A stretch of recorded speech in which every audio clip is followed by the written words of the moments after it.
या ठिकाणी आळेगावामध्ये दरवर्षी पारंपरिक पद्धतीने अनेक वर्षाची परंपरा या आळेगावाला आहे बैलपोळ्याची।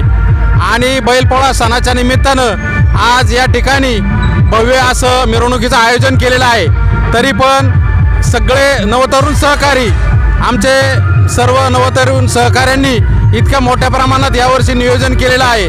आई काळाई माता बैलगाडा संघटना या संघटनेच्या वतीने अगदी सर्व शेतकरी असो, लहान मुलं असो किंवा तरुण वर्ग असो, सगळे या ठिकाणी सहभागी झालेले आहेत आणि अगदी उत्साहामध्ये या मिरवणुकीचं आयोजन केलेलं आहे। या ठिकाणी आता मिरवणूक चालू झालेली आहे।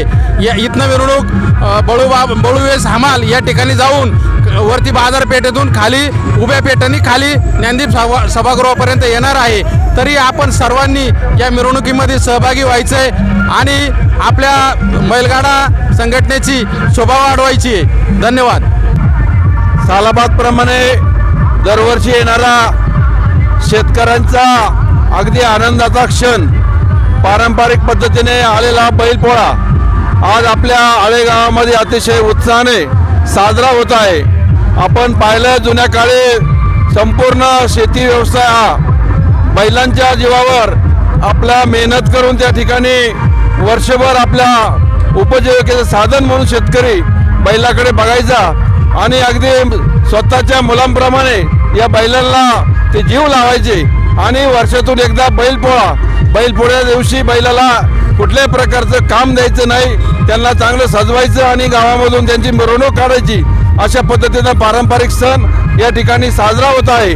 आता सुद्धा नाही म्हटलं तर ट्रॅक्टरच्या माध्यमातून बैलांचं प्रमाण कमी झालेलं आहे, परंतु आमचे तरुण सहकारी जे आहेत ते आपला हे पारंपरिक सण जतन करण्याचं काम हे तरुण मंडळी करतायत। या ठिकाणी शेतीचं काम जरी नसलं परंतु आपला स्वतःचा शौक म्हणून या ठिकाणी आपले बैल पाळतात आणि जीवापाड प्रेम करतात। अतिशय चांगल्या प्रकारचं त्यांना खादर देत आहेत आणि बैलगाडा शर्यत चालू झालेले, त्यामुळे वेगवेगळ्या घाटामध्ये हे बैलांना ते त्या ठिकाणी घेऊन जातात। अशा प्रकारचा हा उत्साहाचा सण या ठिकाणी साजरा होत आहे। आलेल्या सर्व भाविकांचं या ठिकाणी या बैलपोळ्याच्या निमित्ताने सर्वांचं मनपूर्वक स्वागत आहे आणि भविष्य काळामध्ये हा पारंपरिक सण जपण्याचं काम या तरुण युवा पिढीकडून व्हावं अशी सदिच्छा व्यक्त करतो।